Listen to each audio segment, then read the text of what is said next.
and welcome to Commentary is Magic's impromptu stream tonight on November 8th, 2017.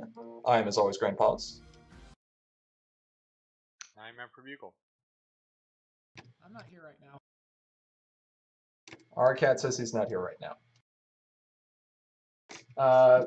This is going to be relaxed and fun. I just kind of had an itch to do some deck building and know that Bugle had a good time earlier this week with it and thought, what the heck, let's see if we can do it cooperatively. Maybe I should not be on our Twitch. We'll just head over to Ponyhead.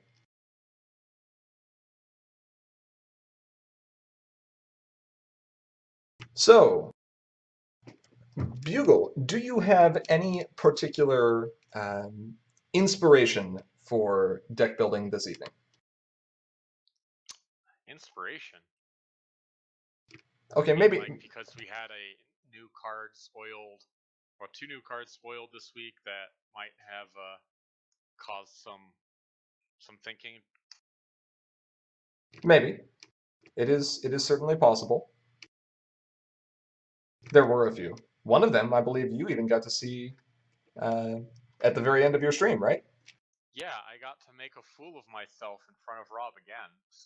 It's alright, it's par for the course. I'm fairly certain he's just trolling us all at this point. Yeah, I did not recognize the name, and I saw an Imgur link and was like, I can't click on that on stream. Like, what if that's something not nice? It turns out it was something very nice. It was, dare I say, awesome? It was pretty awesome. So last time you were deck building, you did a couple of different decks. You did a vinyl yellow critter aggro. Yes. And then you did a pink purple deck as well, if I recall correctly. Yep. They requested something with Minuet in pink purple. Okay. And I said, but Minuet is purple white, or not Minuet. Sorry, Moondancer. Moondancer. I said Moondancer is purple white, and then they scowled at me until I chose the Minuet they were actually talking about. Moondancer. Moondancer, yes. Well, we have a few things that we'd like to explore this evening, just kind of for fun and to see where it leads us. But of course, if you in chat, joining us right now or at any point midway through this stream, would like to contribute your suggestions for what you'd like to see, Bugle, if you don't mind reading those to me, since I had to set things up with screen capture, so I can't really swap back over without creating an infinite mirror effect right now. Mm-hmm. If you see anything interesting there or any comments that you want to read out loud, by all means, feel free to. Well, okay, let's start from the top. Welcome to the chat room. Yeah. And, hey, I was able to make it this time. Hey, there you go. Well, we are glad to have you here. So, what should we start with? Well, so we had a main spoil today. We did. And we're working on getting that updated. Mm-hmm. And I think we've had some people saying they're not impressed with this main. And I don't know about you, that sounds like a challenge. It does sound like a challenge. It sounds like a challenge that I might want to wait until we have the image of this main before we tackle it. But it's definitely one that I want to tackle tonight, because Grubber, I think, has a lot more to him than what meets the eye. There's a lot going on there, and I believe you and I actually had very similar ideas immediately upon seeing the card in terms of what deck should be built around him. And I believe it is a deck that is built around the main rather than a main that is designed to slot into an existing deck. Right. And so I believe we can share that with our viewers a little later this evening. I'm kind of a fan of building a deck that's a bit for the birds. With our I see where this is going. With our favorite pirate captain. Aloysius? Man, when we get an Aloysius main, you tell me. I'll run that thing. No, best burb. Seleno Swashbuckler. And I'm not thinking combo, and I know that's kind of sacrilegious from my point of view. But I believe we already had a discussion about why neither of us wanted to build combo with Selena. Not particularly interested, no. But I mean, we've got a pirate. We might as well use a pirate. Yar har har. Yar. Too bad we only have 2 other pirate cards right now, so we can't build pirate tribal. Well, we can. It would just be very small pirate tribal. It would be quite small. We'd have a captain and a first mate, and and a ship. That's all you need, right?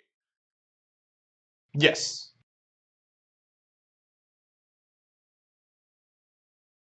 I mean, in order to function, it's called a skeleton crew, right? And don't we have skeleton ponies? Yeah, okay. Let's see, what else? What else might be interesting? Well, of course, we have Skystar. Yeah, but I did 2 pink decks the other day. You a little pinked out? Yeah. That's fair. I mean, I know that's a bit sacrilegious considering pink is my favorite color and like 75% of the decks that I post to the Reddit are pink in some way. But, sometimes you have to choose some other colors.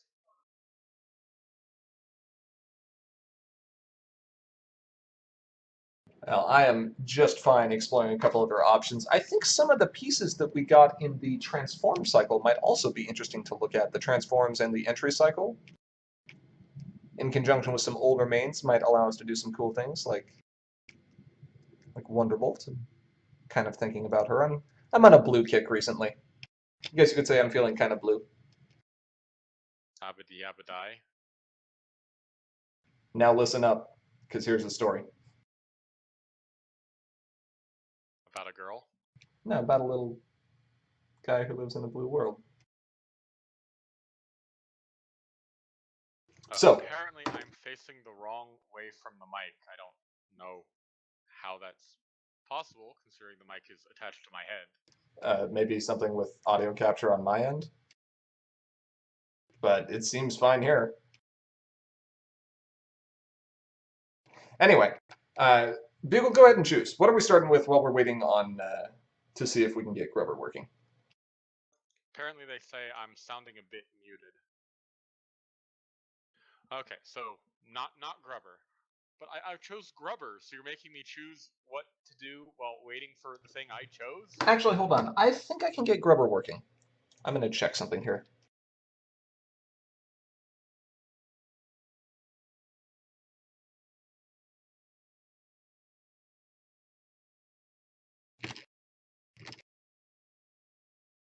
Let's see.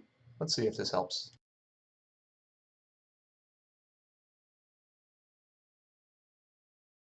Hey, there we go. Grubber? We have a Grubber. Okay, then I choose, while we're waiting for Grubber, I choose Grubber. Deal. So we're going to build Storm Tribal, right? That's... Please no. Please no. Okay, so let's talk a little bit about Grubber here before we get into why we're building the deck that we likely will be with him. Grubber, very much like the 2 other mains that we've seen from Sequestria so far, is a main that has a strong ability that is a one-time effect on his, as part of flipping over. You can spend 2 AT, it flips him over, and it also causes this one-time effect. Seleno's effect was to score 2 points, and Skystar's effect is make 2 2-power pink seashell tokens and put them into play wherever you want. Yeah, the big difference here is Seleno and Skystar are basically screaming, use me turn 1, and Grubber is basically screaming, yeah, don't use me turn 1, that's bad. Grubber's lazy. You think he's going to get up first thing in the morning and do stuff? No. That's fair. That's fair, yeah. Now, Grubber actually wants to wait. Grubber wants to wait until the most opportune moment and to postpone all his hard work as much as possible. And he is truly an exhausting character to deal with. Because, get it? Because he exhausts opposing characters. Boo! Boo this man!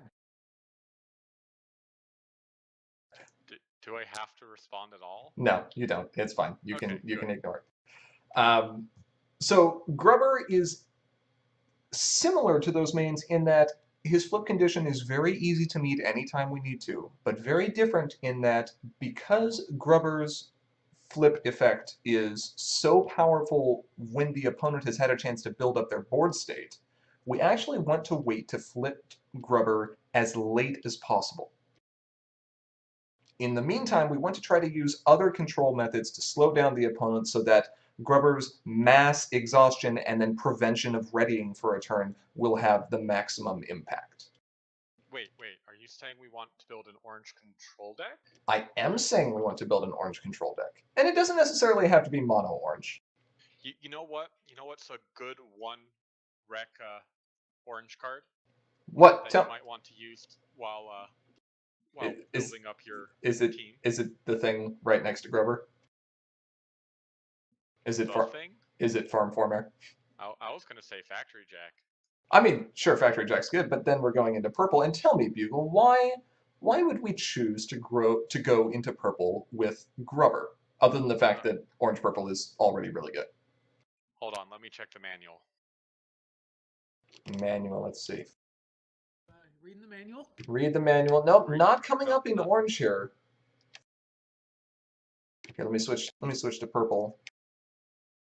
A monstrous manual. Okay. Monstrous manual. What would monstrous manual have to do with Grubber? Well, it has something to do with troublemakers, and troublemakers are good for control, but it lets us turn troublemakers face down, and I guess some of those guys do things when they flip over. So, some of them. I think we might have seen one in this set. Yeah, I think we did. And unfortunately, I don't think we have access to that one on Ponyhead. But we know what it does. We do know what it does. And it actually works pretty well with Grubber. Yep. So the Tempest Shadow promo Troublemaker is one that when she uncovers can turn any main character back to its start side. And for us, with all the mains we've seen so far from Sequestria, that's actually beneficial for us. With the exception of losing a little bit of color entry, we really like those effects. Yeah.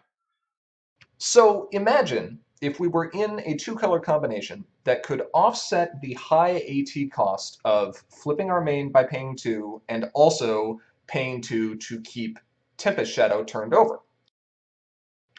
And we were to basically flip our main once we got to the mid-game almost every turn. Or possibly every turn. Or possibly every turn, yeah, depending on what we need to do. And then from there, keep our opponent's characters that were in play perpetually exhausted. 100% exhausted. Very, very exhausting. Unless they're stubborn, they're going to have a hard time dealing with that.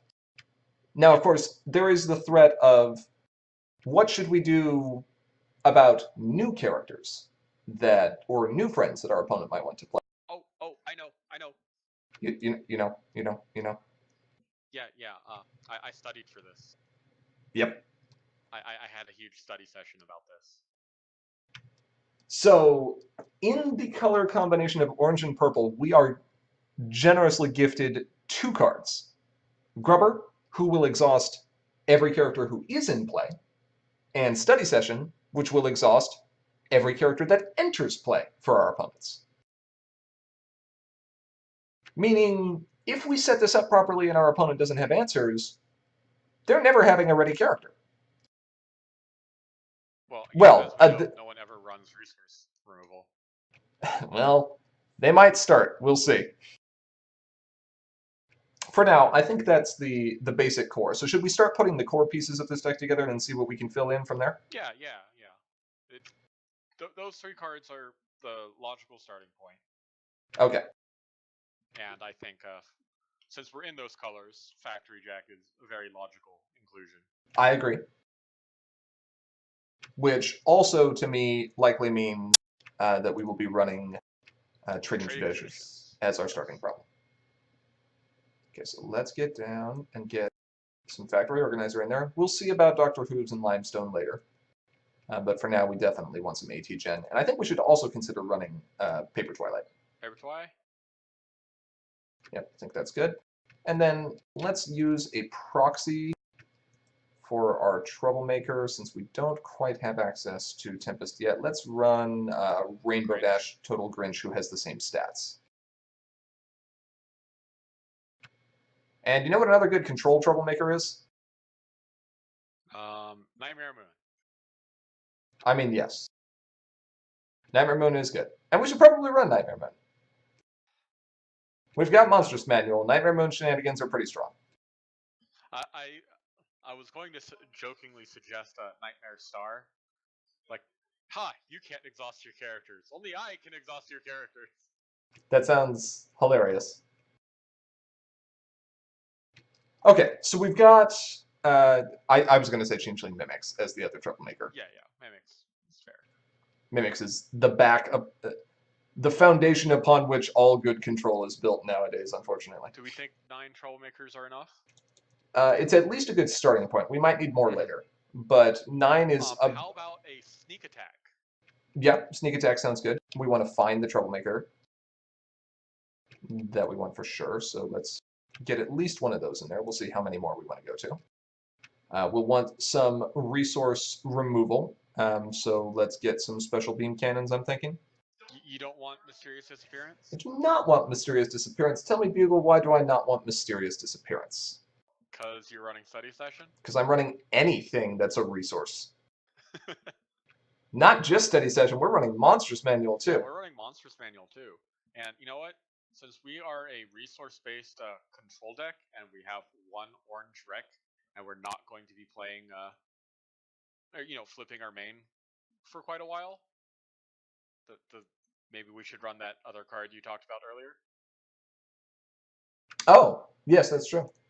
That's probably a good idea. Yeah, Formare. Also, I may have fixed your audio. We'll see.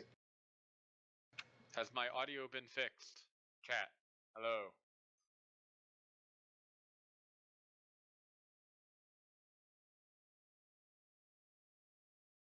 How are we looking?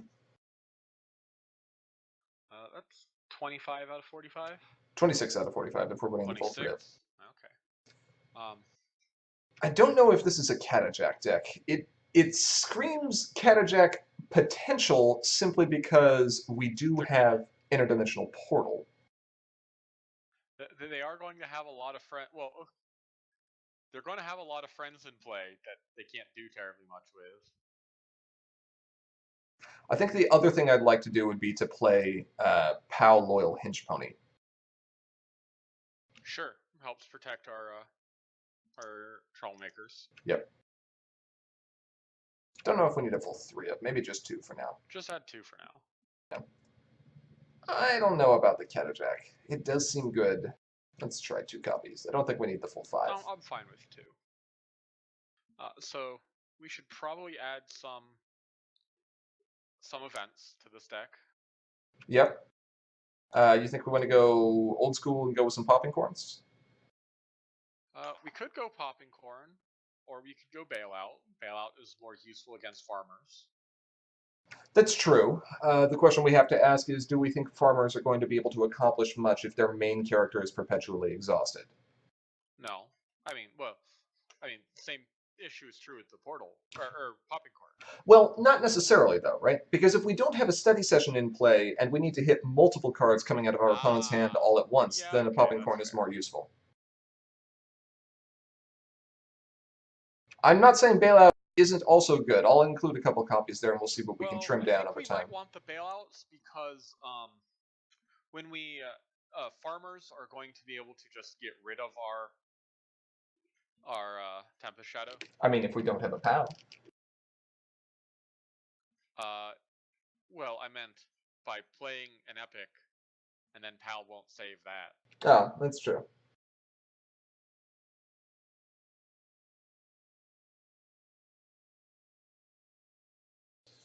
Well, let's see then. Let's run. Yeah, we'll include some bailouts in here. We'll see how we're looking. We're gonna need some more purple entry. That's gonna have to happen. You don't think just Catajack and trading traditions to the main we're not flipping is enough? Or So, factory gen so rather. that really is the problem, right? Is I would love to be able to flip our main as early as possible to get into 3 purple, but I'd much rather just wait. Well, we have that new fancy Twilight. Yeah, I don't see anything wrong with running that. Let's run a full play set of that. That actually gets us our rec for most of our important cards. Sneak Attack, Applejack if we somehow lose Trading Traditions. It gets a Monstrous Manual study session. I think we can get away with running 2 rec. Mm-hmm. Do we run? Do we want to try running? Aloysius? I'd rather run Apprentice Sorcerer in all honesty, if we're starting on trading. Aloysius is good as well. The issue there is if you lose your trading traditions, and all of your purple entry, all you have is the 3 Twilights. That's true. Now, the other option would be... Zakora's not bad. Again, helps against farmers. That's true. You can at least include 2 of those. So that would get us 3 off of Factory Organizer, 3 off of the new Princess Twilight, and 2 off of Zakora Banishing. Oops. Yeah, that seems fine. That's within the 8. We could even include a single copy of Singing Barrel if we wanted to ensure that we had another non-friend-based method of doing this, and something that could be potentially found by Farm Formare. Yeah, we need... Yeah, so we've only got 6 hits for her right now, and it's recommended to have at least 7. Alright, so we'll get that in there. Are there any other resources we want in here? Well, we're not playing a lot of big power friends, so I don't think Appaloosa is actually going to do us a lot here. Let's see what other resources we might want access to. Actually, this might be better than Zakora. No, actually, I think this is better than Singing Barrel. Smarty Pants. Even with the lower flip average, you think that's a better option? That's true. But it gets us our 2 with an unflipped main, is the thing. It does, but again, even Monstrous Manual only has a 1 rec. If that's really what we're trying to get out, and, of course, remember, we will always have the option to just pop Grubber early if we absolutely have to get into purple. True. It's not like we're stuck with another main that has a confront to flip condition or something along those lines. Do we want some clipped wings, actually? Yeah, I'm thinking clipped wings is a good choice here. Because while we're going to be exhausting things, we're not going to be turning off their powers. They might have something relevant. Yeah, let's add a pair. Let's add a pair of those in here. Especially stubborn friends. Mm-hmm. Yeah, clipped wings I think seems like a good choice. I think we can... I really do like study session in this deck quite a bit. I'm going to need more than 1 copy of Special Beam Cannon. Let's throw 2 in there just to be safe. We're going to have to cull some stuff eventually. That's fine. Well, I mean, I've always been a fan of adding everything you want and then trimming down after the fact. I like to at least try to keep tabs on that, though. We'll add in another sneak attack. See how we do. Okay, so... Do we want to worry about any discard pile shenanigans? Well, we don't have a tremendous amount of discard synergy. We've got Bailout, which is fine. And then I meant the opponent's discard. Oh, the opponent's discard. Sure, there are obviously cards we can do with that. The biggest one, of course, being Magical Misfire. Yes. It's always good to have some protection for something like that. The other option, of course, would be to run the Smooze, and the Smooze is actually quite nice because it doesn't require us to have the purple wreck on the field. It does require a bit more of an AT investment, and that might be a little heavy for us considering we already have stuff we want to dump our AT into. Yeah, but we do have the 6 AT gens. And it's unlikely we're going to need to exhaust...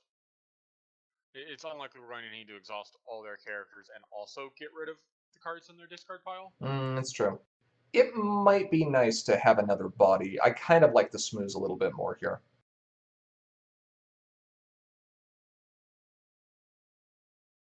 Just as a 2 of. Not going to need Xerox. There's not a whole lot here we really want to copy. Let's see what other purple events might be useful to us. It's always Snapcakes and Portal and Magicite. It's one problem with, well, one of the problems with orange and purple is you're really kind of strapped for hard removal. Yeah, I mean, we could always add some bacons. But, I mean, we're not really trying to start any face-offs in the first place. No, we're not. No, we are not. I'm already going to tell that we're going to want to drop one of these resources down to 2, and probably with the bailout as well. We're relatively close to what we need. So let's assume that we can get out a Tempest, and we can flip our opponent's main to its boosted side, or to its start side if we haven't already flipped Grubber, or we flip our Grubber to his start side and then use him.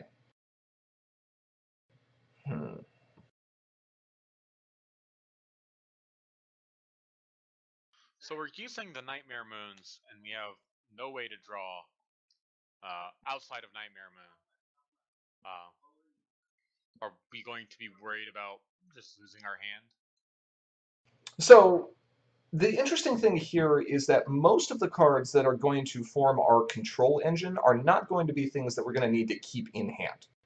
We've got Clipped Wings, which of course we'd like to play, but it's not like we're running Frozen in Magicite or a ton of Napcakes currently, or Cutie Pox Scare or anything along those lines. Our control engine actually sits around in play, and that means that the cards that we have in our hand are more likely going to be duplicates that we want to just hold on to protect that in case something happens, or emergency tools. They're not going to be the core of our control engine. So losing our hand isn't as detrimental as it might be in a more event-based control deck. Fair enough. It's not to say that we necessarily, are fine just giving up our hand entirely. But So observation, our special beam cannon is 3 purple.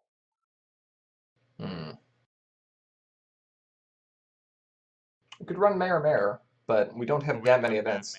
Yeah, exactly. Maybe Sea Breeze's Flower. We can find that with Jack too. So. And that seems better than running Applejack's Epiphany to me. Yeah. I think that's fine. All right, let's include a pair of those. And of course, the other thing we could do if we really wanted to would be throw in some Deep Darkness. We've got Nightmare Moon. Ugh.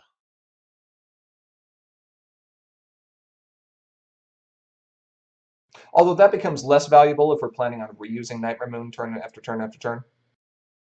The big advantage we have here. You're drawing 1, they're drawing 2. Right. Well, I guess you're milling them faster than yourself, but. Sure. The big advantage we have here with Nightmare Moon is if our opponent appears to be saving cards in hand and AT for a large burst turn, if they can get rid of Study Session to get around Grubber, we can potentially disrupt their ability to do that. Yeah.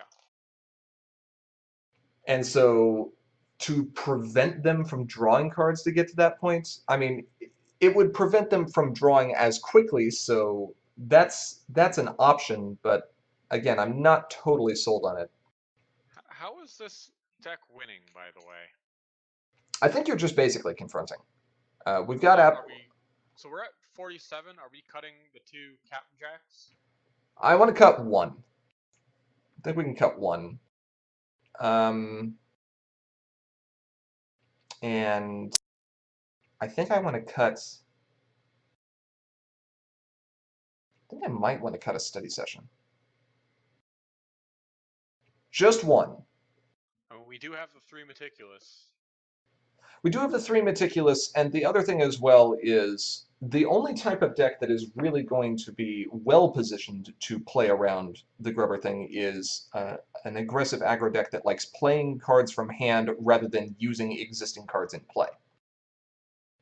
And many of those aggro decks are going to have issues keeping their hand full over time, especially in the mid to late game when we're going to be getting Grubber's Engine online. So I'd much rather drop a Study Session than a Monstrous Manual, since Study Session is designed against one type of deck. Apparently they can't hear me at all anymore. I don't know why. I can hear you.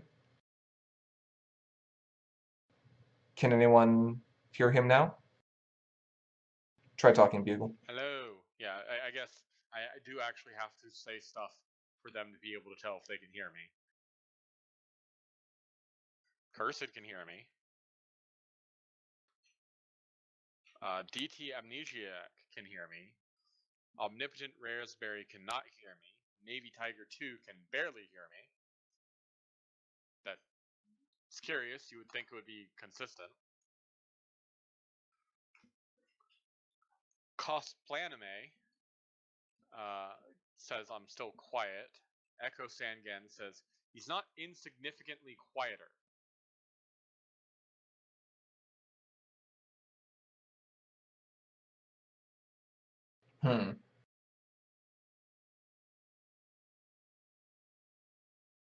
Well, if worse comes to worse, when we're done with this deck, before we go to the next one, we can mess with the streaming settings for a moment.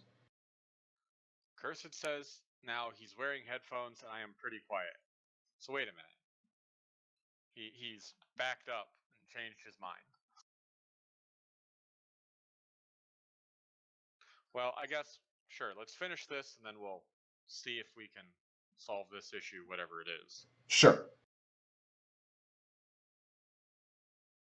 Okay, so we still have the Applejack. We've still got the Paper Twilights, Sakuras, Princess Twilights, Applejacks, Smoos in here as well, and Grubber potentially at 3. The nice thing with Grubber being at 3 and the timing of Monstrous Manual and our basic engine is we're still going to be able to use Grubber to actually confront and to have high color rec during our score phase and during our opponent's turn.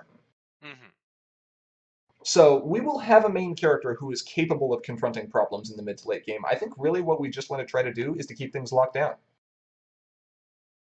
Yeah, and the nice thing is you don't even need a Trollmaker at both problems. You just need the one. You don't care about the other one at all because they have no characters that can even confront it. How do you feel about replacing Clipped Wings with Camo Mod or even Limestone? Pretty sure we added Clipped Wings specifically to be found with Formare. Yeah, but we're already at 1, 2, 5, 7, 9, 10 resources since we swapped. Without them? No, 8 without them. That's fair. Then yeah, I would. You want to swap 1 maybe to a Limestone just to have a little bit more versatility? I think we can swap them both. We have 6 AT gens. And do you want to swap to Limestone or do you want to swap to Camo Mod? That's the question. Or do you want to swap to one of each? I think we are fine with Limestone. Well, the issue with Limestone is if they have immediate removal for her. So actually, that is kind of the nice thing about it being a resource is they're only going to have so much resource removal. That's a good point. They're probably not going. They're going to target our engine, right? Either the manual or the study session. I mean, if we're actually lucky, they'll end up targeting the Clipped Wings, and then we'll get the engine online, and they won't have anything left. Right. Yeah. Something like that too. Yeah, that's fair. Maybe it's best to leave it as Clipped Wings. If things get really bad, we can play Captain Jack. Yeah. Yeah. The other issue. Well, I really don't like Captain Jack here because we're trying to have multiple resources. Well, that is true.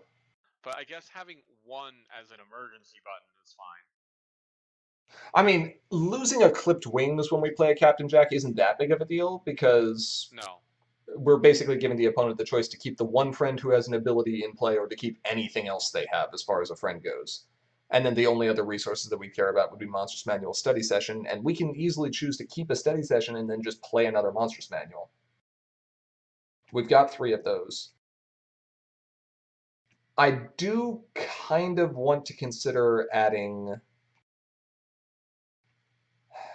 Boy. Do I want to add an interdimensional portal? For what? Catajack. Just to get an extra use out of it? Maybe not. Maybe this is enough. We're keeping everything else exhausted. I shouldn't always go towards Sonago Moon. All right. So in this case, the problem deck, there are a few cards we're automatically going to want in. Family Feud comes to mind, Sure. just because it's huge targeted hand disruption, and that's really nice. Entrance exam. Yeah, entrance exam. Since Grubber's not going to be doing a whole lot. Right. I'm okay with. Do we want to go with blackmail? It's a control deck. So we're going with blackmail, is what I'm hearing. So we're going with blackmail. All right, so we'll add. Halfway across Equestria isn't bad. It's not, but it's very difficult for us to confront. Yeah, that's the problem. Let's see what we've got that is a little more reasonable. Now, we could get crazy and we could run like Avalanche. Oh yeah, we're gonna need trading traditions. Avalanche is technically possible. And we can confront it, make them discard a card every turn. Yeah. We'll run at least one trading traditions. We could run. I actually wonder. How do you feel about running Fruit Bat Roundup?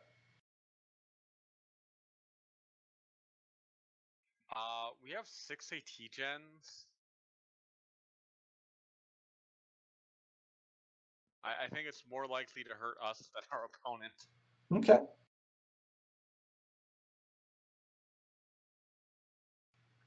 Applejack's Worst Nightmare is not too hard to confront. That's not a bad choice. It's fine. Hay Bale Monster Stack does get helpful over time as well.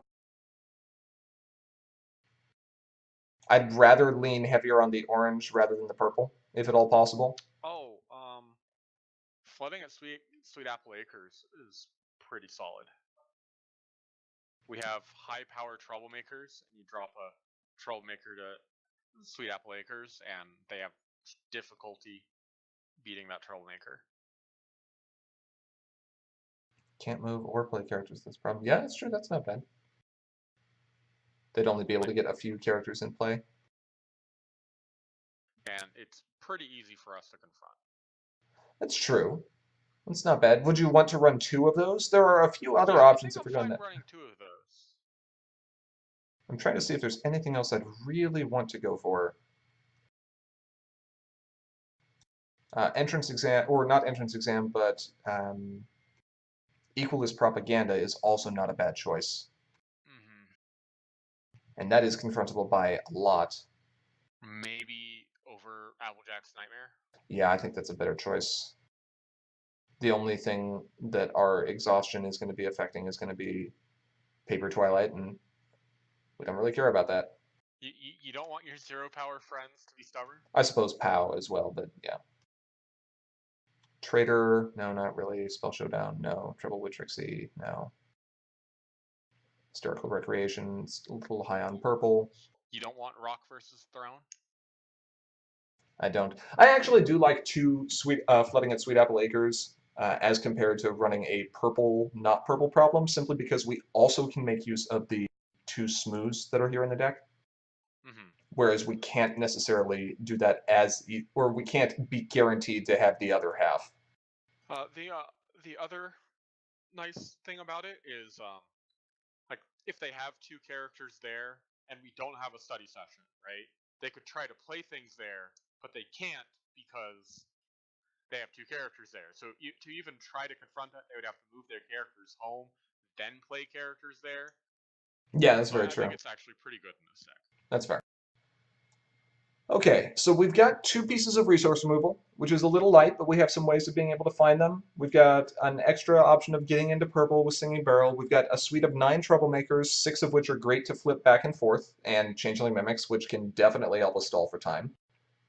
Study Session, Monsters Manual, Clipped Wings. Let's go to the full layout and see how we look here. Grubber, we have a choice of starting problems, actually, although realistically we're always going to choose Trading Traditions. Unless we feel like we're up against combo. And then we might anyway. Twilights. We'll have some purple characters. Applejack Factory Organizer. Twilight actually has some pretty funny synergies with flooding at Sweet Apple Acres. we could potentially force a worthless opposing character over there. That is kind of funny, yeah. Let me move your paper Twilight to flooding at Street Fat Lakers. Got But some. I wanted something with power. Oh, too bad. Spend 2 AT and move it away.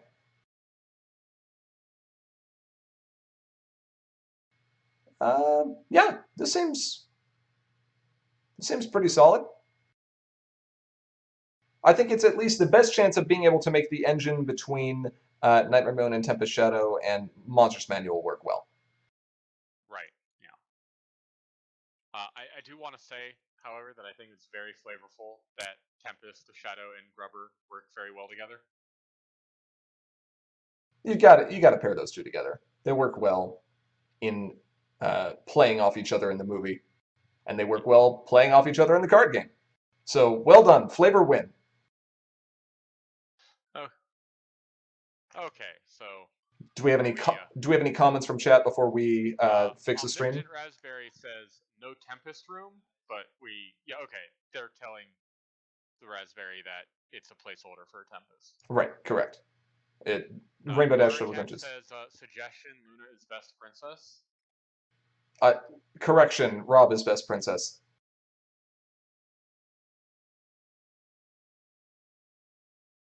Anyway, yeah, I think this is an interesting place to go here.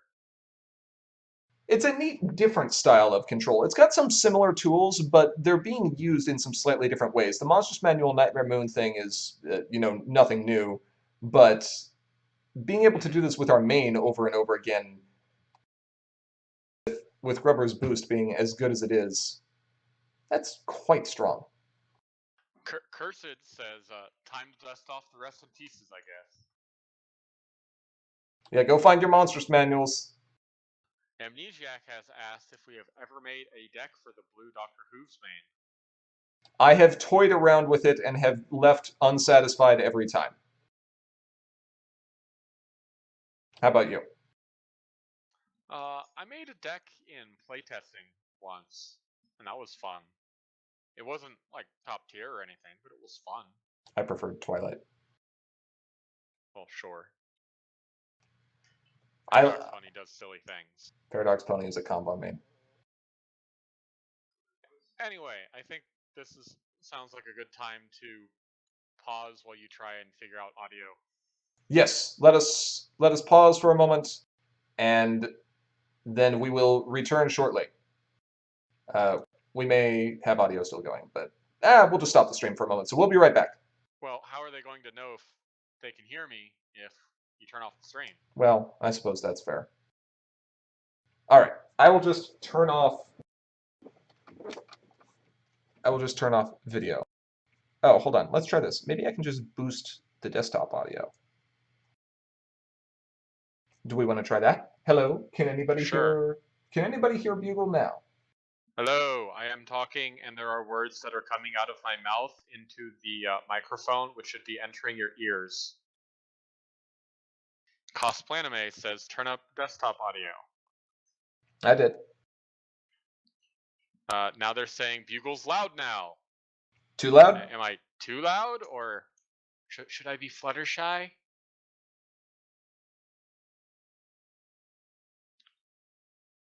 I could be Fluttershy if you are would rather. not anywhere near Fluttershy. You don't want to be a tree. But what if I do want to be a tree? You don't actually want to be a tree. Fluttershy didn't even want to be a tree. She cured herself. That's true, actually. Aura, how many fizzle pops out of 10 would you give this deck? Her name, as we have discussed, is Tempest Shadow. Berry Twist. And she is a very, very angry pony. Commander Berry Twist.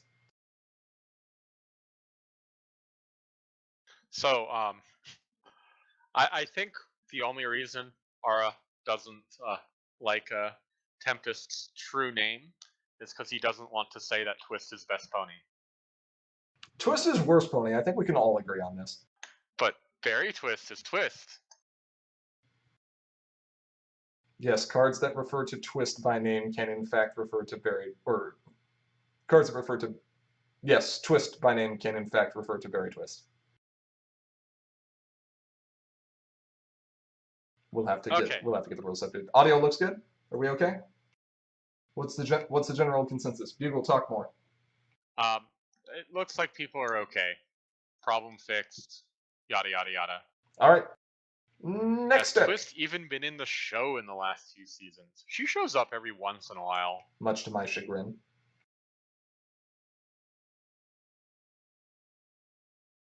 All right.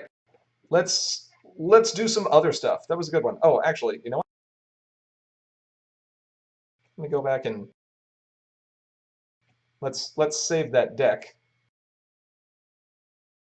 Yes. and open a duplicate tab so that I don't forget to post this at the end of our stream. Okay. Like they already couldn't hear it. Now you're making it so they can't see it. All right. So you said Grubber. Grub, grub, grub.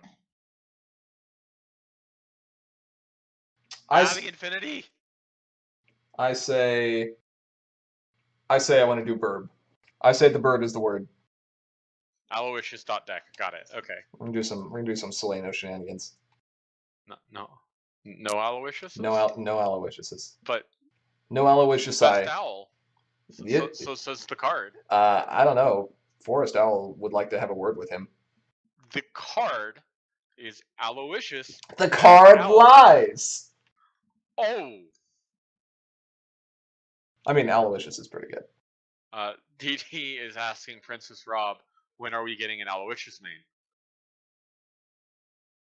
I don't know. Bugle, what's your creative card for this year? I don't know yet. Did you say if it's a main, and it's probably not going to be a main, but if it's a main, it's going to be a pink flitter. No, it's going to be Fizzlepop Berry Twist, don't lie. Do it. Spite Aura. I spite Aura enough. We all spite Aura enough. Aura doesn't spite us nearly enough in return for all the crud we give him.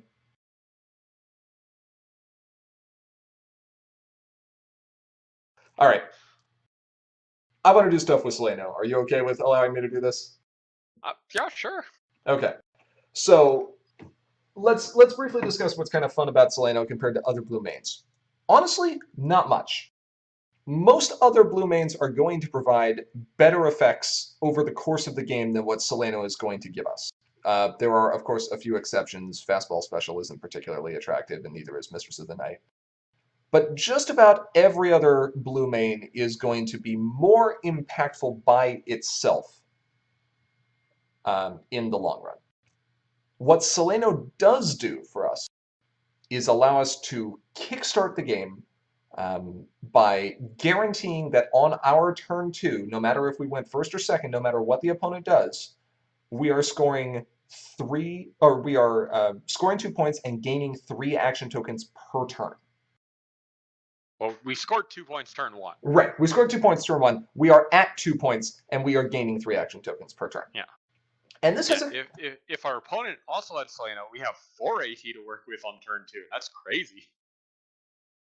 Yes, if they went first. You know, and having also flipped our main. 4 AT and 3 blue red. Right, and both of those are very important for what I'd like to try exploring here and what I think might be fun. And that is building a deck that does not go the traditional route with entry like you normally end up seeing, where you've got to run, 8 or 9 of these pieces, and you've got to make sure you can play these if your main isn't flipped, and, how do you get your main boosted, and what's your early game like? Forget the early game. Seleno says go right to the mid game. And I'm just fine with this. Do not pass go. So what I'd like to start with is by looking at a few cards that I think are going to help us make maximum value out of the fact that we have our 3 blue rec and we are gaining 3 action tokens per turn. First off, what's better than gaining 3 action tokens per turn? Gaining 500 action tokens a turn. I mean, sure. We can't necessarily do that in just blue. And I don't know what other color we might want to go yet. But gaining more action tokens or action token equivalents is nice. Sure. So I kind of want to start with a full set of Cloud Chasers, a full set of 2-bits, and I think a full set of Changeling Can Change. You're greedy. I am greedy. I want my ATs. Just be lucky I'm not putting in a full set of Burst of Speed. Oh, I got it. Okay, so yeah, we'll add the 3 bursts of speeds. We'll add the 3 solar winds. What else? What else? Can we not? Can we not with the Solar Wind? But I want to exhaust solar wind when I play solar wind. But what are we going to do when we're playing up against the Grubber control deck and our Solar Wind is perpetually exhausted and also enters play exhausted? That sounds terrible. Waste an AT? Now, something that might actually be kind of interesting here is if we are allowing our opponent to also be gaining 3 AT per turn, Nice Moves Kid might not be bad. We could consider that. It's actually pretty good card looting. But I'll come to that. I'll come back to that one later. Sure. So we're playing blue. We're playing blue, and maybe something else. We don't know. But we're playing blue main, which means there is a friend that we have to run. All right. There, we've got 3 of them. Are you happy? No, that one. We'll talk about Thunderlane in a moment. But you are correct. The single best source of blue entry, even if we don't necessarily have entry, one that also becomes very good in the mid game, and that is Rainbow Dash Loyal Pony. Yeah. Is very good card. So I'm just fine doing that. Good card. Not actually the one I was implying though. I was actually implying Rutherford. Not every deck runs Rutherford. Every blue main deck runs Rutherford. So far. Are you trying to tell me you aren't running Rutherford in this deck? No, I'll run Rutherford in this deck. It's a blue main. I'm running Rutherford. Running Ember also sounds kind of fun. Are we aggro? I don't know. If we are, we're a slower aggro, I think. Is there any reason we wouldn't want a glider in the night? No, we definitely want the full. We want the full nocturnal experience.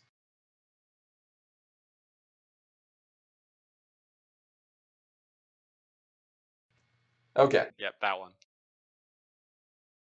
So we've got that. I do still want to run Loyal Pony, though. Sure. Loyal Pony is perfectly good here. Okay, it is about this point where we need to decide, are we going multicolor or not? So what are the advantages in going multicolor? First off, hard removal options. Second off, multicolor effects can be pretty strong. Like some people found out the previous season? Yes. With some blue-orange and some blue-pink. Yep, these are strong cards. Additionally, there are some other colors that might be able to provide a bit more value for our AT investment than blue does. Blue's not bad, but a lot of it is constrained to face-offs. Yes. And so cards that are multicolor in blue and orange, for example, can be power efficient or over efficient. And that might be worth exploring. Yeah. Blue-white has a few things going on with boosting power, but I'm not super sold on that. I do really like the idea of Spitfire, though. Pink Spitfire or mono blue Spitfire? No, the mono blue Spitfire. But I'm getting ahead of myself. I said we should discuss what we're going to do with multicolor or single color. Let's let Chad decide. That was what I was going to say. You thief of mental ideas. All right, are you calling me a thief of mental ponies? No. Is that something else entirely? We should do mental ponies. Yeah, let's do that right now. Okay. I'm going first. I called it. So our first vote is mono blue all the way with an exclamation mark. Okay, so 1 vote for mono blue. That's Omnipotent Raspberry. Mono blue, blue purple. Okay, blue purple. Sure, I could see blue purple potentially So working. that's two for mono blue and one for blurple. I love blurple. It's the only word that rhymes with purple.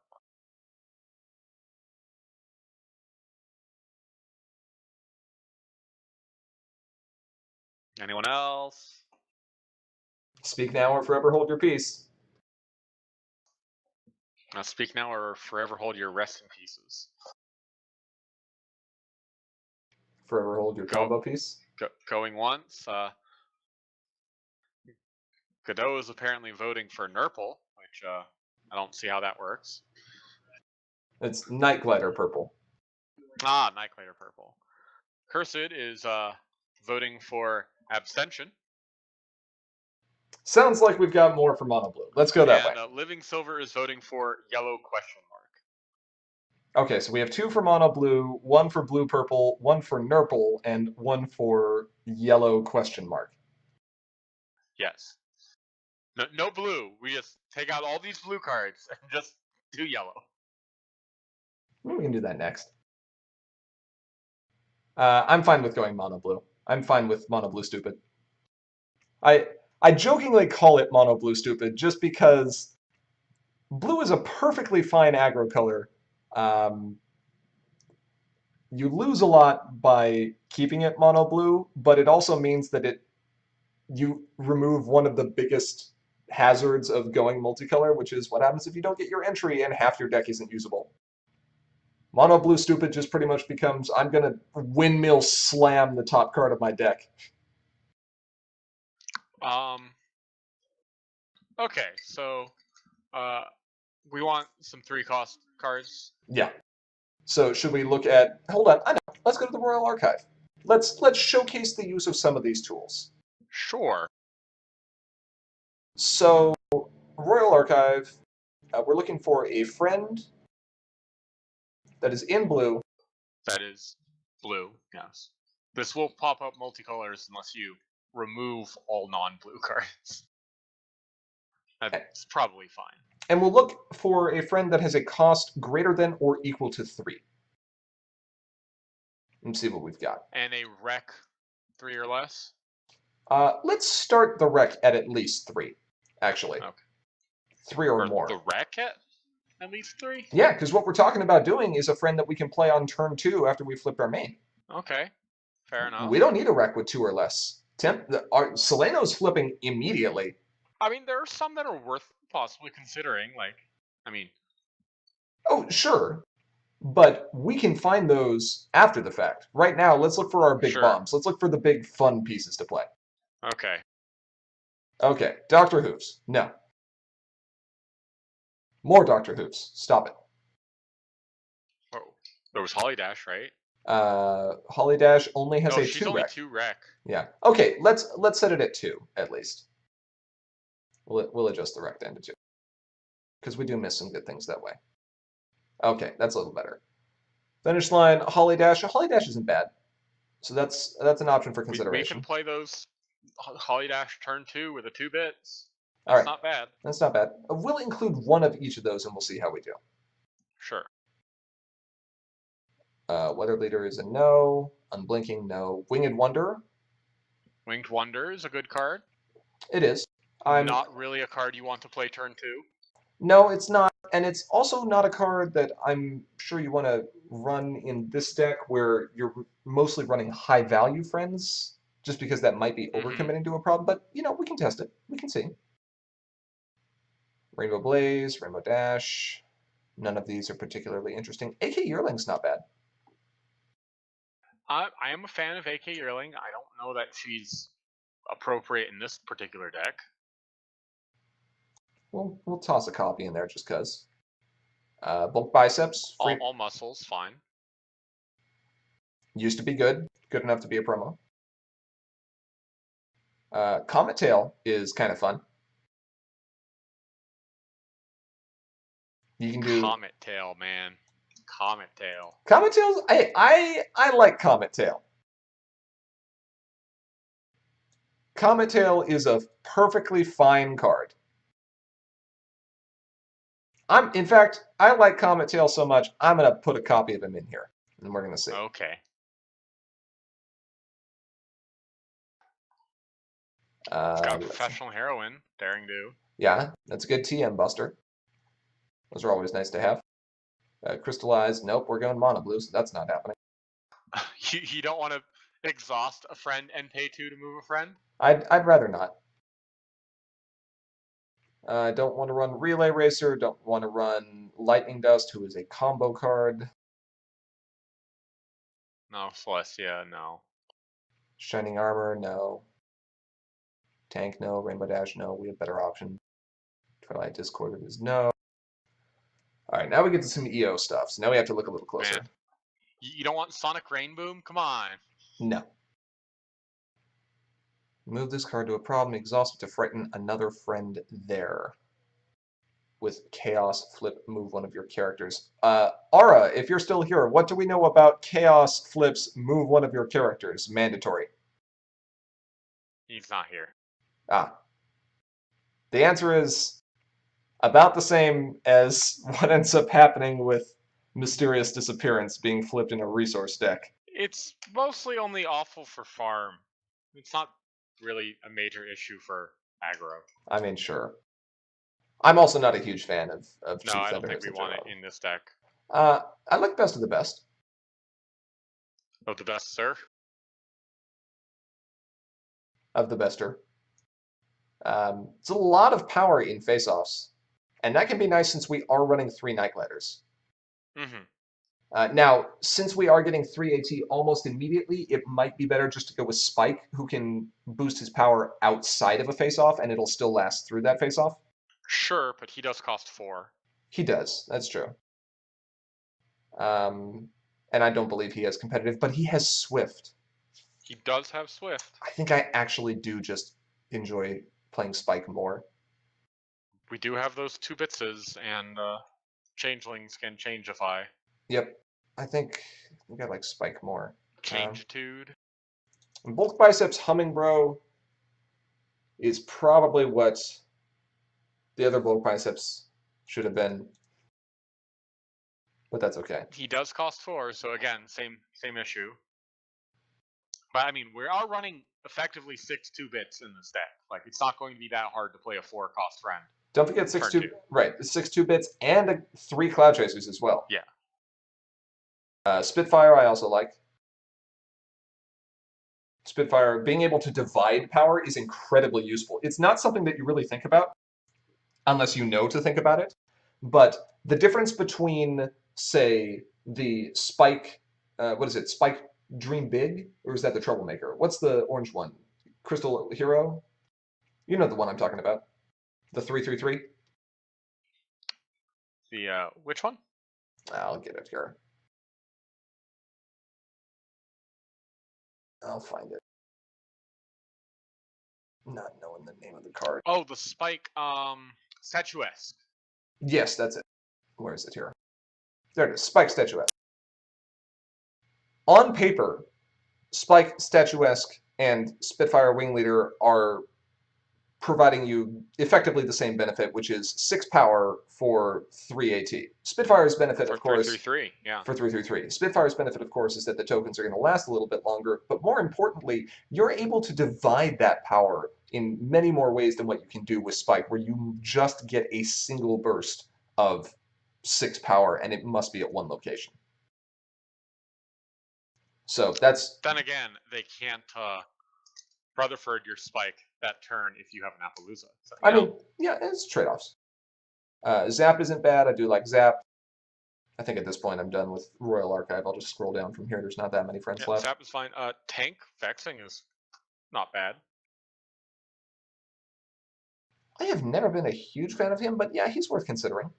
I mean, maybe it's because we will be at 3 AT very early on. You'll be at 3 AT very early. It interferes with the opposing aggro plan. Because, you know, as you said, we're going to be a little bit slower because we're top heavier. And, you know, when he leaves play, however he leaves play, that's a free frighten for you. Yeah, that's true. When your opponent has Portal in their hand and they really want you to stop from confronting, and the only way they can do that is to portal your tank. They're not going to be very happy with you.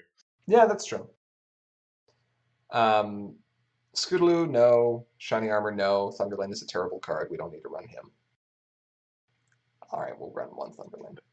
We could run the orange Thunderlane. We could. He's even worse. Sky Stinger. 3 or fewer cards in your hand. Move another card to a problem. Are we going to be dumping our hand that far? Like, I prefer Polydash to him, I think. Yeah, I think I do too. The 4 Wreck is also difficult to play. We can't play him right away. Yeah. Ember. I might like Torch. Yeah, I actually really like Ember in here. Rescue Party, Cannon Cavalry. I mean, that is the option of getting a Rescue Party down early. But, again, is that really what we want to go for? I think I'd rather just have Thunderlane. And I don't think we have enough Rainbow Dashes here to justify doing the Transform. We might do a Transform deck later tonight if we have time. There is another pirate for you. Oh, Solano. A pirate to go with your pirate. We have to run that. Give our main competitive too. And if you're going to run the pirate to go with your pirate, which we are, that's going to happen. You have to run. You have to have a vessel for your pirate to pirate on. All right. So we have pirate shenanigans. Also, we are mono blue. What does that mean? It means we're either running Trashed or we're running Seabreeze's Flower. Yeah. I am personally not a fan of Trashed. I am not a fan of Trashed except in very specific circumstances, but considering how many troublemakers we're seeing, or how many resources we're seeing here, and how much resource removal is floating around in every deck, including control decks, I think I'd rather run Seabreeze's Flower and just be done with unopposing resource. I am more willing to pay 1 extra to not let my opponent just Special Beam Cannon away.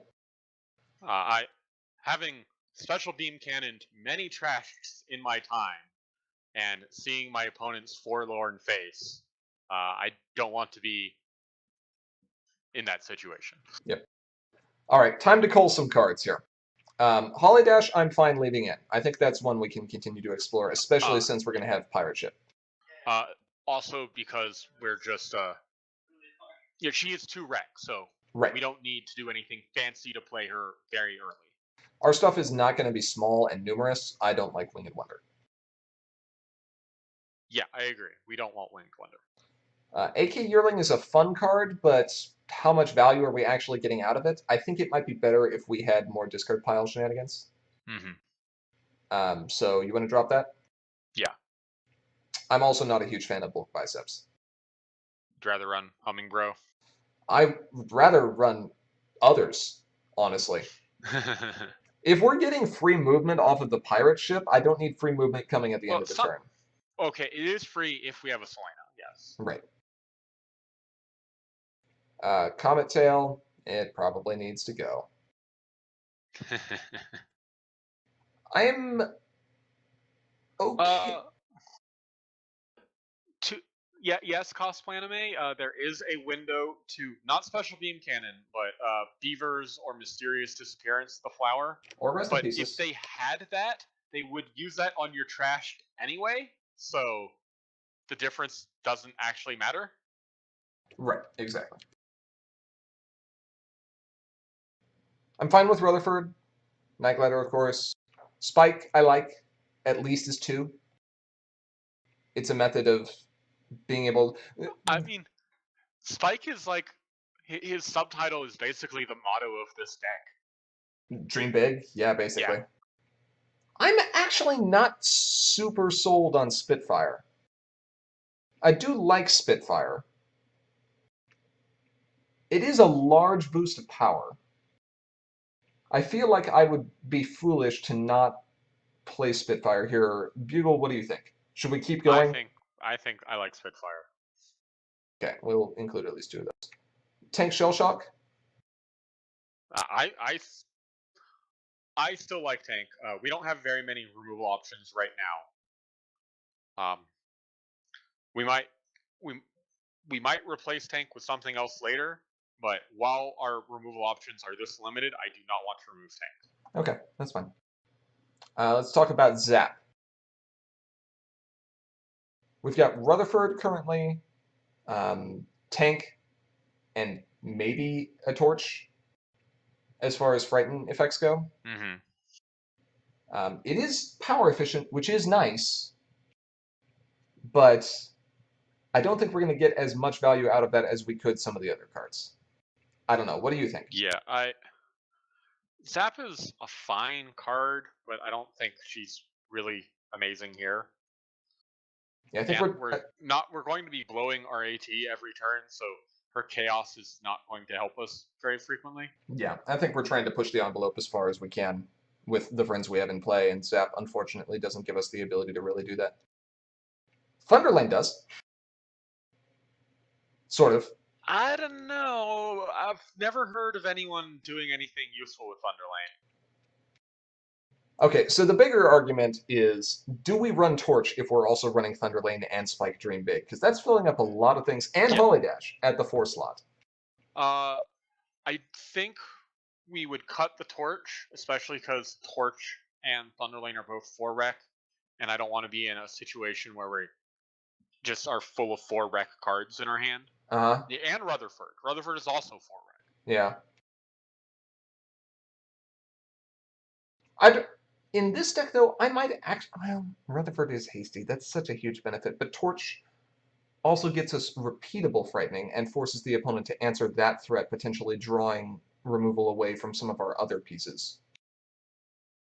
That is one thing I do like about Torch. Being hasty is really difficult.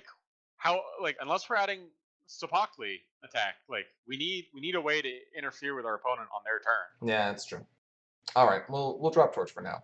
I think we can also just afford to run Thunderlane at 2. We'll have a lot of other big threats here. We're not being carried on the back of him, necessarily. I like the idea of Ember here, perhaps. I don't think I want her at 3.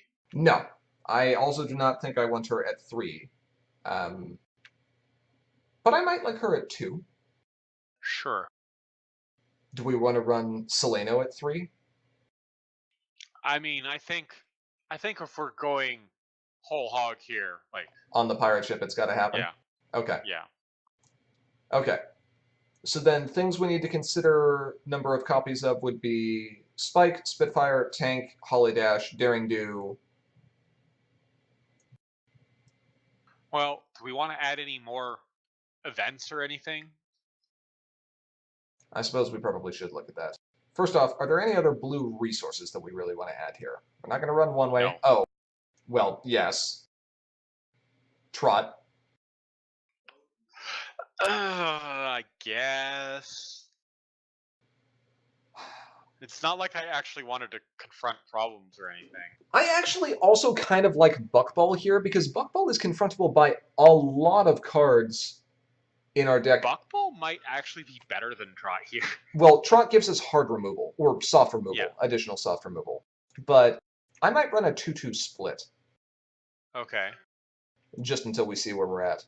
So 2 Buckballs, 2 T-Rex Reigns, and 2 Daring Doos, do you think? Yeah, that's a pretty decent way of getting around Troublemaker busting. What we're looking at, chat, is the options that we have to deal with Troublemakers outside of just challenging them as normal. Because if the opponent is running Troublemakers and they're expecting you to challenge them, they'll probably have tricks to deal with it. Yeah. And dilemmas give us options to confront around that to potentially cause double problem face-offs without needing to rely on it. And, of course, Daring Do is quite good as well. Yeah, Daring Do gives you an extra 3 power and a second try. That's the big thing. It's you try once and then you lose, and the control deck feels very smug about themselves. Then you try again and you win, and they're less pleased. And we also have Thunderlane, who can sometimes TM bust. Who's pretty good. You thought I had 0 power at this Troublemaker. Surprise, there's 5. Yeah, I think the other option would be to consider running Pony Power, but again, Pony Power is going to be better the more characters we have, and that's not really what we're Oh, going here. we have Changeling can change. I completely forgot about that. Yes, we do. Oh, that's true. That's true. Do We've we actually got need the Daring Do's?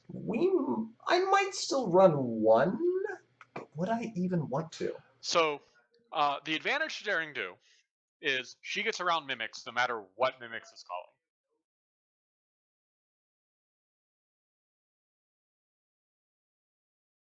That's pretty worth it. Blue gets really hosed by Mimics. I think I'm okay running one Daring Do, just in case. Just in case. All right. Sparkly Attack is always an option. Rainbow Connection is also an option, and if we're going for huge individual threats... Making them bigger isn't... Like, they're already scary. Like, making them bigger isn't that awful, yeah. Ever Vigilant might be better, though, since we get a lot more value out of that than smaller friends. Ever Vigilant is fine here, yeah. You like Ever Vigilant? I do like Ever Vigilant, especially since Ever Vigilant. My favorite way to use Ever Vigilant is when the opponent tries to stop your DFO by moving something home or portaling it or whatever, and then you play Ever Vigilant to confront again anyway. Right. So I will be entirely honest here. The only reason I would want to include, or the main reason I'd want to include Rainbow Connection in this deck is because we also have Ember here, and we'll be able to get to that 4-rec very easily. If we choose not to run Rainbow Connection, I might say we just drop the Embers. And I'm okay with that. We have a lot of other threats here. But if that's the case, I would like some more tricks to help us push that face off, and I think Ever Vigilant would fall under that same line. Yeah, I think I prefer Ever Vigilant. All right, then let's just put 2 Ever Vigilants in, and those can just take Ember's spots. Call in the Dream Cavalry is not bad when we've got some big threats here. Yeah. 2 Vigilants, 2 Dream Cavs. That seems okay. Well, keep in mind, we I know also, again, we have Changeling can change, which does fill similar role. It does, but considering we have so many big friends, I'm okay going a little overboard on that just because that's really what we're doing. Well, and we also have Pirate Ship. Right. I am well aware of this fact. Oh, okay, so you're just going all in on the movement. It's kind of what I want to try to do. Do we want freaking Fancy Pants Race Fan then if we're moving this many characters? No, because we're just trying to save as much AT as we can when we do have to move characters. So Pirate Ship is not about moving mass characters. Admittedly, the only card here that's really about moving massive numbers of characters is going to be Call in the Dream Cavalry. If we're going to drop one of those pieces, it would be one of that. Well, even Holly Dash is only one additional character. Mm-hmm. And Changeling can change, for example, is only 2 characters. I'll tell you, both your characters you choose are Holly Dashes. I mean, I suppose that's fair. Do we have any non-colored cards, resources or otherwise, other than Seabreeze's Flower and Pirate Ship that we really want to run? I think the answer is no. I don't see a lot here. I don't think so. And I don't think we even want to consider... Do we really only have one colorless resource in the EO block? In the EO block? No, we've got several. We've got Castle of Friendship. Yeah, that's the one. And Singing Barrel. And Barrel, right. So we have 2, and they're both in EO. Yeah. I mean, we didn't have the cycles that were present in... Yeah, fair enough. In Premier. We could just up Holly Dash to 2 and tank Shell Shock to 2. That's not bad. Well, yeah, I definitely want 2 Holly Dashes, at least. I agree. I might be okay. You know what? We've also got Rainbow Dash Loyal Pony. I'm okay dropping Dream Cavalry. Okay, yeah. It saves us a And little bit of extra room. what's our friend to non-friend ratio at, by the way? We're at quite a few friends. Let's see. 3, 4, 5, 6. You thinking Lyra? No, I just wanted to make sure we had a sufficient ratio. 4, 5, 5, 6. We're at 26 friends right now. 26 friends with 43 cards in the deck, so we've got 2 slots left. Yeah. Do we want fewer than 30 friends? I'm okay with fewer than 30 friends because, again, we're not really all about playing massive numbers of friends. That's fair. We just want the big ones. Right. Yeah. Yeah, the I'm friends that fine we have. with going up to 3 on some of our 2s. Yeah, I think Holly Dash up to 3 is pretty good. Holly Dash up to 3. Honestly, I'm fine with putting Tank up to 3 as well, because again, he is removal. Tank is only removal if our opponent is actually trying to confront his problem. He is the single most situational piece of removal, and if we are just using Tank as removal, I would rather run Sepakli attack. That's fair. I mean, you can use him as removal also just by retiring him at the end of your turn. You can, but again, what's better? Letting the opponent know that the removal is coming and allowing them to play around it? Like, now that we have Sepakli attack, in my mind, it's very difficult to actually justify Tank. I mean, sure. I mean, if you would rather run Sepakli over I might rather run a full set of Sepakli actually and bring us up to the 45. And that gives us more immediate. Yeah, that's totally fine. I mean, I understand the value that Tank is presented because it does mean that your opponent has a body they have to deal with, and no matter. Plus, he can stop 2 confronts in 1 turn, which is nice. But I mean, it is preemptive, and reactive removal is typically better. So ups the flip average a little bit. Still puts us at what is the number of friends? So hold on, let's get the problem deck set because we know a few problems we're running automatically guaranteed. This. I think we run both mono blue problems. This.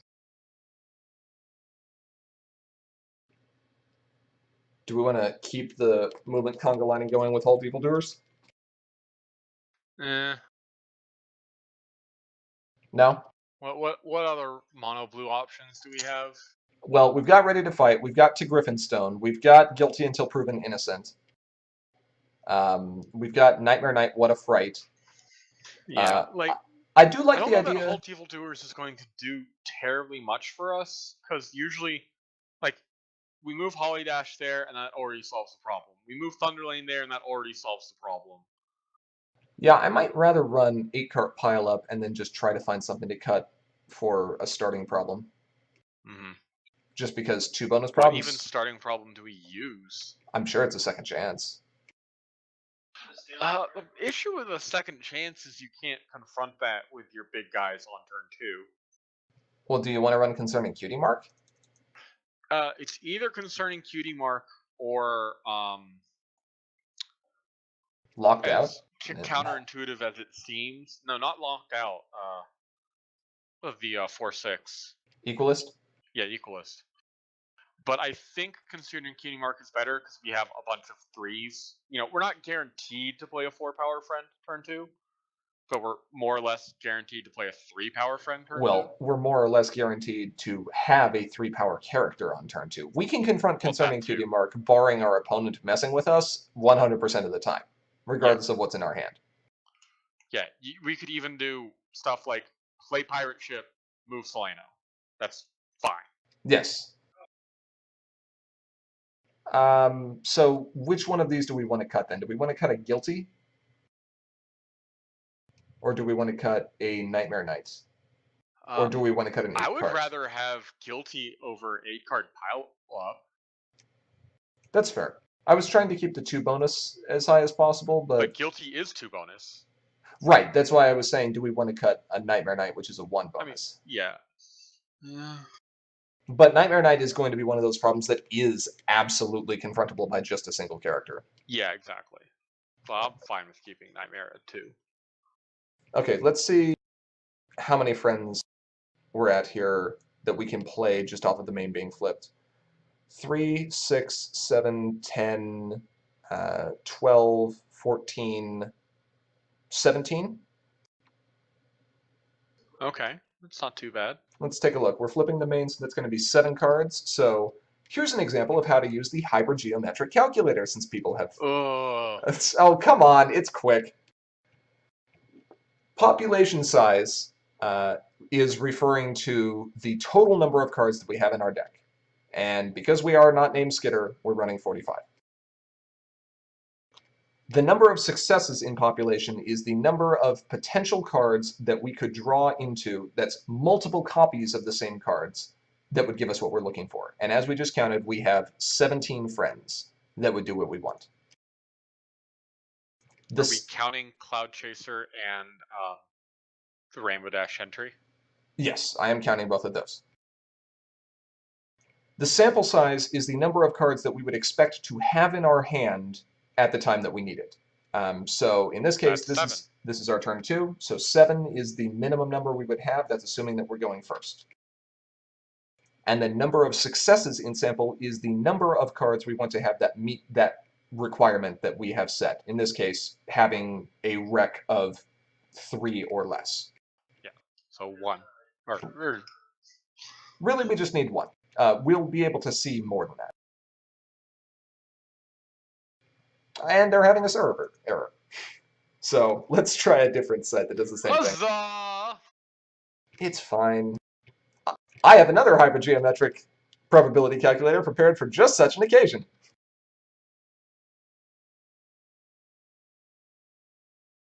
Get this set up quickly. Okay, so our probability of having exactly 1 success is relatively low, 14. Our probability of having at least 1 card in our hand on turn 2 that we can play with Soleno flipped, or whose requirement we can meet with Soleno flipped, is 97%. 97.39%, if we're getting more specific. I don't know, seems kind of low. What, that 3% chance? Come on, we're not Big Cheese. It's not going to bite us in the butt.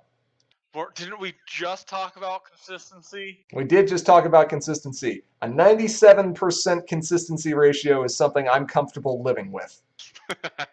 That's more than I've seen for several combo decks that I've played. I'm fine with a 3% margin of error. Yeah, 97 is really good. Granted, some of those cards are not cards we're going to really want to play. Daring Do, Sure. usually not our first choice. Right. Spitfire might not be our first choice that early as well, because those 3 tokens aren't necessarily going to help you out. For sure. But it's good to know. Have the ability to do stuff. Right, exactly. I mean, we could get away with running a second chance and play Rainbow Dash to move our flip Soleno. That would be pretty nice. That's not terrible. But whatever. We'll deal with that later. Anyway, so that is, once again, quick rundown of if you're using a hypergeometric calculator, your population size is the cards in your deck. The successes in your population are the number of possible cards, including multiple copies of the same card that you could draw that would meet the requirements you have set. The sample size is the number of cards in your hand, and the number of successes in the sample is the number of cards that you would like to see in your hand that will meet that set of characteristics. Let's look at flip average here. How are we at? 3.4. That's one of the highest I've seen for a blue deck in a while. Apart from one Punch Mare. Only put friends in here with 3 or more power. I'm fine with that. I'm not upset about that. We've got 6 pieces of Frighten baseline in the draw deck alone. Actually, 8 if we're counting Terek's Reign of Terror. Thunderlane, of course, can carry the game entirely by himself. Spike Dream Big, if he's not answered, can also end up doing that. I might. Though he can't DFO on his own, sadly. He cannot DFO on his own, which is unfortunate, but that's okay. We have other pieces that can do that. And he can if we have Ever Vigilant. Well, I mean, that's still not on his own. No, it's not.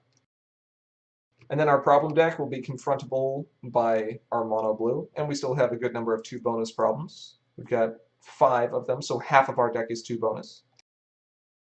2 Griffinstones in there just because it's a very strong effect. It can save us an AT or 2, Yeah, and I it's mean, easy for 1 character to confront. Especially with Holly Dash. But yeah, this is actually a very good example of how Soleno can change deck building. Because if you were to look at this as a mono blue deck and you were to say, yeah, I will play this with any other mono blue main, you are going to be in for a world of hurt. Look how little entry is here. 3 Cloud Chasers, 3 Rainbow Dash, and then the next best options are a 4-cost Holly Dash with 2 Rec and a 4-cost Spike with 2 Rec. We actually have nothing here that is playable with just a 1-cost entry, and I'm fine with that. We have 6 friends that are playable with 0, but or 1 Rec entry, I mean. But I'm pretty happy with that. It's certainly different. Plus, it has pirates. It has pirates. Not enough pirates, but it has a good number of pirates. I mean, it has as many pirates as we can have in a mono blue deck with the cards that we are currently aware of. Yes. All 4 of them. This is kind of a go big or go home deck, though. Or go big, then go home. And then go to a problem, and then go home, and then go to a problem. Or in the case of Thunderlane's kit, go to a problem, then go to another problem, then go to another problem, then go to another problem. Right. And, quad face off and win. Yeah, the issues that you're going to have in a deck like this are, number one, it is expensive, AT-wise. That's why we tried to add as much cost reduction as possible. What even is our AT bar look like? Do you really want to see it? Oh, yeah. It's much higher. So let's see, that's 44, 54, 63, 103 divided by 45. I do like the 10 4-costers right there. I'm You okay have with 10 this. 1-costers to offset it. What did I say? 103 divided by 45? 103? It's a little over 2.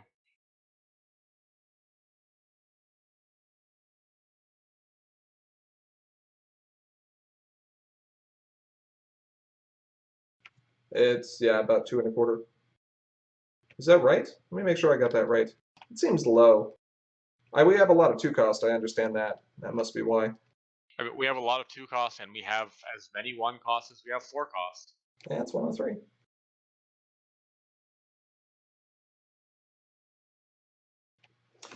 Anyway, the other issue that you'd end up having with this is because you are running fewer or less numerous threats and bigger single target threats, not only are they going to be more vulnerable to removal like Food Fight or Yoink potentially, but you also... They'll run out of Food Fights eventually.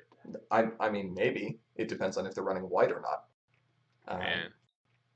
But additionally, if you end up losing one piece here, and it's not a Rutherford or a Night Glider, it is going to set you back more AT than your opponent likely spent to get rid of it. And by a larger margin than what you'd have if it was a deck like Hot Wings, where they're having to spend, 1 AT or 2 AT to get rid of a card like Angel Wings or Soren. Or Pinkie Pie Holiday Spirit. That being said, you never have to worry about your alternate entry color.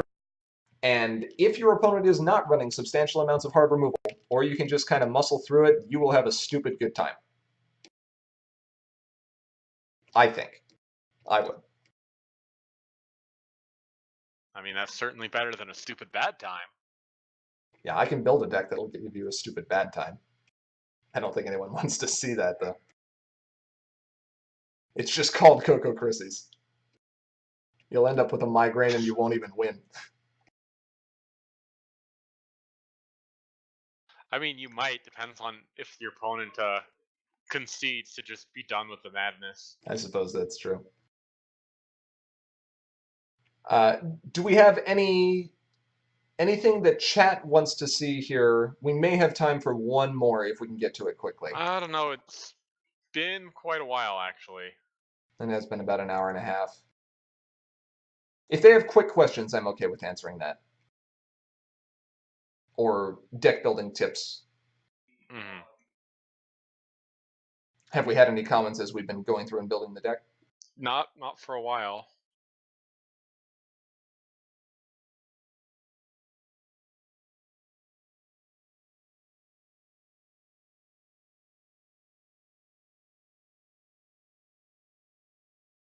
Oh, you know what we have forgotten, Bugle? We have forgotten the single most important part of deck building.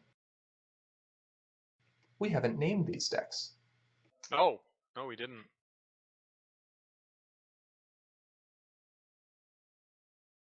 Do we want to go back to Grubber and name that one first? Yep.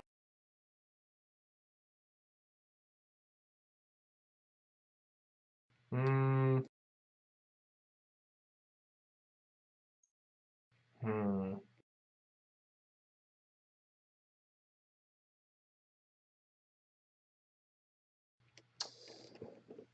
Monstrous Pie. Don't have a lot of pie in here. I mean, I know Grubber No, likes but pie. we have Easy as Pie. That's the Tempest Shadow.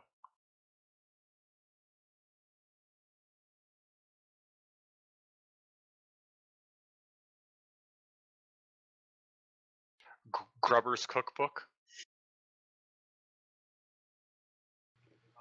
Take one manual, take one pie. Yeah, I kind of like the idea of Grubber's cookbook. And we've got popping corn here as well. You can end up making. Mm-hmm. Sure, I'm okay with that. Grubber's Cookbook. Okay. We've been told to shh. I don't know why, though. And then we have this Seleno mono blue thing. Yo, listen up. Here's the story. What's the difference between a deck with 45 cards and 48 cards? 3 cards. That's a simple math question. But let's actually explore this. Sure. Let's say that we had here. Let's use a more realistic example. Let's say we've got 8 pieces of entry in a deck, and we want to find one of them by our turn 2, which is pretty common. Okay, if we calculate the probability of that, we see it's a number we know very well. It's 77%, slightly over 77%, that we'll have at least one piece of entry by turn 2 if we're going first with a 45 card deck. Ignoring the mulligan. Ignoring mulligans, which will add another 15% or so. Yeah. But now let's bring that up to 48. We do lose about another 3% or so of having at least one piece. If we were to drop down to a single piece, though, for example, let's say we only have a singleton card. The odds go at 48, 14.5 versus 15.5 as well. So it's not a tremendous impact, but that impact can matter.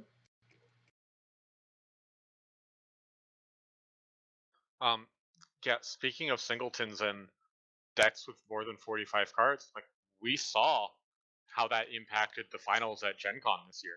Yes, we did. Yep, needing to He find really a single needed card. that Destiny Drain, and he couldn't find it because his deck was large. So consistency is important.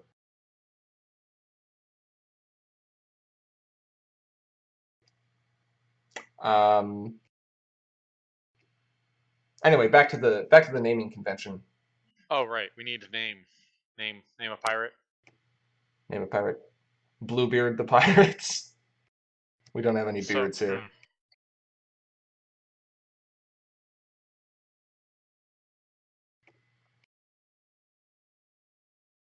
Bluebird of Happiness. Bluebird of Happiness. Wow. Acceptable? I mean, she is not a blue bird. She is a friend. I beg to differ. She is a burb, and she is blue. And it makes me happy to see her on cards. Oh gosh. I have a question. Yes? Where does the Chicken of Despair factor into this? We actually haven't seen... You're not going to make a Scootaloo joke, really? No, I'm not going to make a Scootaloo joke. I was going for the actual chicken. And I mean, yes, Scootaloo is an actual chicken. I understand this. I'm looking for... I'm sorry, what did you say her name was, Beagle? Elizabeth? Yes, Elizabeth. Thank you. I was going to say Elizabeth is somewhere lost in the Everfree Forest. And turned to stone. And turned to stone.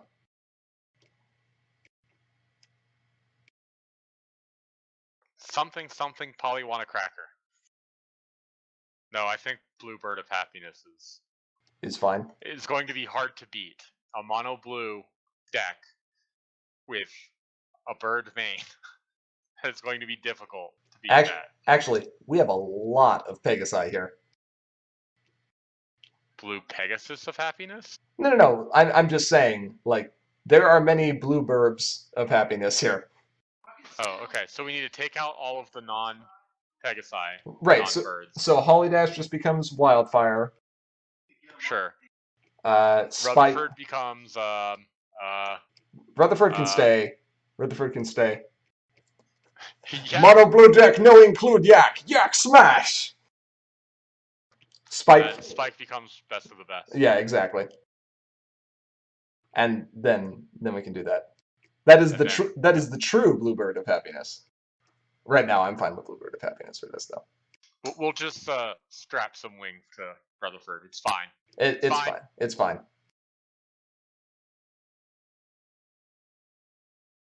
All right. We could turn Spike into Ember, right? A dragon that actually has wings. This is true. Wow, shots fired. I mean, if we put Spike on a pirate ship, it's fine. He can fly that way. So that's how Rutherford is flying. He's the captain of the pirate ship. Got it. Sure, I'm okay with this. When Rutherford asks to drive the ship, you don't say no. I mean, you don't. It's true. Pirate ship not flying at correct angle. Yak smash. Yes, Rutherford. Possibly bad idea. Well, no, I think that's what they're trying to avoid. So it's probably more like, Yak not capable of steering pirate ship. Yak smash. Well, Yak smash unintentionally. Yes, but if Yak smashes, pirate ship is no longer going to fly. This is true. Then he smashes because Yak no longer flying. Yak become honorary burp thing. Yak smash? Yak smash. Yak no smash. All right. Do we have any last-minute questions or comments from our stream viewers?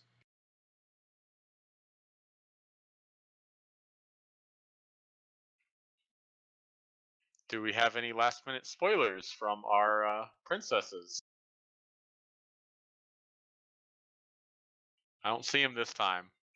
See, now that I'm on high alert, he's not going to show up. Right, exactly. He'll always appear when you least expect it. He's going to wait for us to forget his username again. No, I remember it. I'm just not telling you. I want you to be surprised again. Yeah. Well, or even more sneaky, he'll show up with a different username. Oh, maybe he does. That would be funny.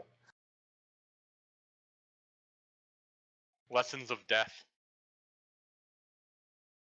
Completely original and not the same as his Lessons of Life handle. That's right.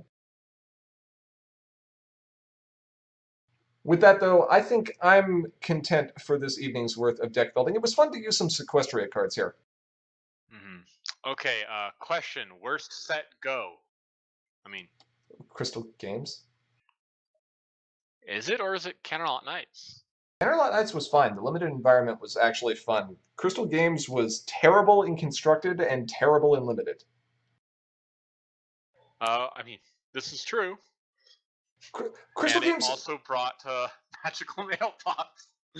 Crystal Games is a set that I am fine with existing, and I'm actually glad that I bought what I did, because it actually has some very, very stellar cards, but its top end was very, very powerful, and the rest of it did not match that. Mm-hmm. It is not to say that there are not good things from Crystal Games or that I am not appreciative for the set existing, but its impact on the game as a whole was generally more negative than positive, I feel. I'm going to say the worst set is Sands of Time. Because it hasn't come out yet?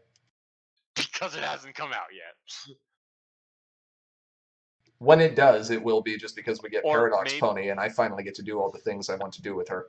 Maybe the real answer, though, might be Celestial Solstice. Nah, Solstice gave us Alicorn combo, man. You gotta love some Setting Moon. That. What, you gonna tell me that I have to betray my love for Setting Moon? Never. Yes. Luna is best princess for that reason exactly. Taking away my Setting Moon. We used her first. Yeah, you Silly did. Mailboxes. Yeah, you did. I used her about 10 times more. Oh, yeah, I know. In many stupider ways that are much worse. You did find Mailbox, though. I'll give you that. With that, do you want to go ahead and... Let's see. The only other thing said is Too Much Night Glider with 8 ellipses. No, not ellipses, 8 periods. So two and 2/3 ellipses. Yes. There's only 3 Night Gliders. We could run more Night Glider. We're not, but we could. Yeah, well, we're not even running the Night Glider main. Shh. Not supposed to spoil that one yet.